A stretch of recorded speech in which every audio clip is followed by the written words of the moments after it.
বাপ, গো বাপ, আমরা কয়টা খেতে যাও বাপ? না বাপ, ভাত মাছ দিতে পারবো না, এখন আমার ব্যবসা দুধ নাই, আমি এখন ভাত মাছ দিতে পারবো না।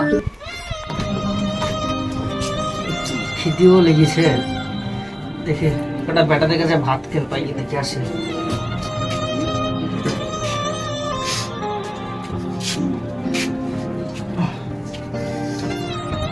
ও খিদে লেগেছে।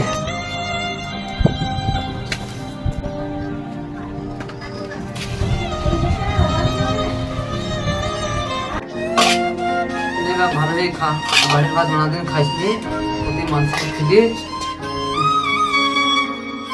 জানতে তুই খা। আর একটু ভ্যান্ডি দিবা, আর ভাত দিব না। ভালোই খা, খেয়ে যাও। বাপ, গো বাপ, আমরা কয়টা খেতে যাও বাপ? খুব খিদে লেগেছে বাপ।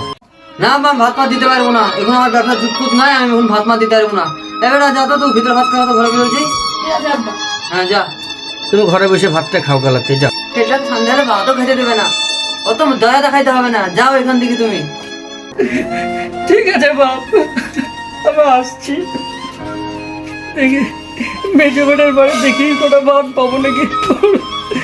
বড় বেটা তো দিল না। বাপ কই? রান্টু বাপ, রান্টু বাপ, বাপ তোর বাপ আগার মাসে ভালো ভালো করছো না, চলে বলো। বাপ বড় বেটার কাছে গেলাম কটা ভাত দেবো বলে, তো বড় বেটা দিল না বাপ। তোমার কাছে কটা ভাত থাকলে আমাকে দাও না বাপ। আমার তো ভাত তুলে দেবে, তোমার আমাকে ভাত দেবো? বড় বেটার কাছে যাও, দেওয়া দেবে। আমার নিজেরও ভাত নাই, আমাকে ভাত দেবে, যাও ওখান থেকে। তিনটে ছেলে কি ও কারোর কাছে বাপ কটাও পেছিনি। দেখি ছোট বেটার বাড়িতে কটা পাবো নাকি দেখে আসে।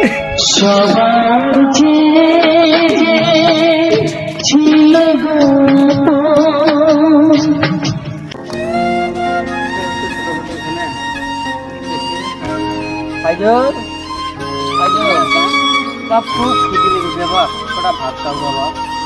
এখন কাজ করছি, আমি এখন ভাত খাতে পারবো না। বড় বেটা ভাত দেয়নি? না বাবা, বড় বেটা ভাত দেয়নি বলে তোমার ছোট ছেলের কাছে যাও বাবা। তো বড় বেটার পালিতে আমি কেন ভাত দেবো? দেবো না বাপ কটা? না, আমি দিতে পারবো না, বড় বেটার কাছে ভাত দেবো। দেবো না কটা বাপ? ঠিক আছে বাপ, কি করবা?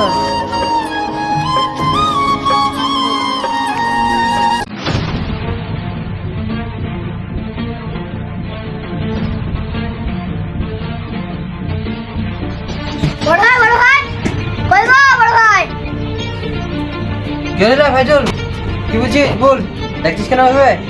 তোমার বাড়িতে পালি আর আমার বাড়িতে আব্বা ভাত চাইতে গেছে কেন? ফালে ফালে আমি ওসব বুঝিনি, এখন আমার ব্যবসা ডাউন, এখন আমার কাছে হাতে পয়সা করি নাই, তোরা দেখিলি ভাত খাতা আমি দিতে পারবো না। গেলে রে ভাইজুল, যখন বেলা সামনে বলছিল না, কি ব্যাপার তোর? বড় ভাই বাড়িতে পালি আর আমার বাড়িতে ভাত চাইতে গেছে কেন আব্বা? আমার না বাড়িতে তো এসেছিল আব্বা, আমি তাড়ি দিয়েছি, আমি ভাত দিইনি। তুমি এখানে দুটো দিবি, খাওয়া দাওয়া আসি কেন? কটা ভাত পেলাম না, কি করবে এখন? খিদেও লেগেছে।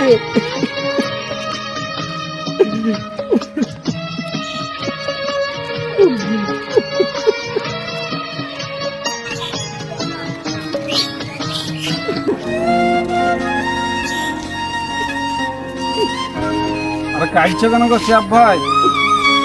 আর বলো না বাপ, দু তিনটি বেটা, এক মুঠো ভাতের লেগে গেলাম বেটাদের কাছে, কটা ভাত দিল না বাপ। কেন দিল না? চলো কই, আমি দেখছি তোমাদের বাড়ি যেয়ে। চলো চলো।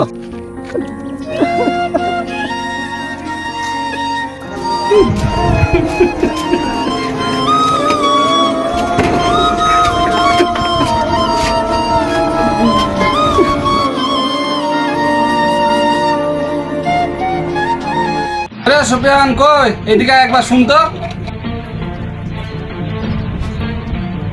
কি হলো মোড়ল সাহেব, কি বলছেন? তুই সেই ভাই কই? সেখানে বাড়িতে আছে। ডাকটাকে ঠিক আছে মোড়ল সাহেব, আমি ডাকছি। কই রে নান্টু, নান্টু এ বেটা, মোড়ল সাহেব এসছে। এটা মোড়ল সাহেব এসছে, কি হয়েছে শোন। তোর ছোট ভাইটা কই? তোর ছোট ভাইটাকে ডাক ফোন করি। নান্টু আসলে ফোনটা কর করে ডাক্তার কোথায় আছে, আসতে বল।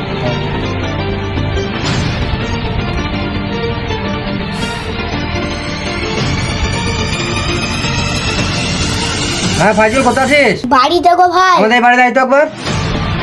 মোড়ল সাহেব এসছে, তাড়াতাড়ি আয়। ঠিক আছে, আসছি আমি। রে তোরা 3 ভাই থাকতে তোর বাপকে ভাত দিছিস না কেন তোরা? আচ্ছা আমি ভাত ফাত দিতে পারবো না, আমার ব্যবসায় জোত নাই এখন। কি ব্যাপার রান্টু, তুইও দিছিস না কেন? তোর আবার কিসের প্রবলেম? আমি তো নিজেই খেতে পেয়েছি নি, দাদা আমি কি করে ভাত দেবো? আমি ভাত ফাত দিতে পারবো না। ফাইজুল তোর কি ব্যাপার? তুই খেতে দিচ্ছিস না কেন তোর বাপকে? আমি কেন খেতে দেবো? আমার বাড়ি নাকি? একই যুগ জামানা এলো, 3-3টে বেটা থাকতে কয়টা ভাতের লেগে বাপকে রাস্তায় রাস্তায় বেড়ি বাড়াইতে হয়েছে। ওপরবেলা কোরআন শরীফের মধ্যে কি বলিছে জানো? যে ব্যক্তি বৃদ্ধা বাপ মায়ের সাথে খারাপ আচরণ করে তার ফল কি হয় জানো তোমরা? সে জাহান্নামের ভাগীদার হয়। আজ থেকে তওবা তিল্লা করে তোমাদের বাপকে সম্মান দেওয়া শিখো, যাতে আল্লাহ পাক খুশি হবে। তাই জোরহাত করে বলছি, তোমাদের বাপকে ভাত কয়টা দিও।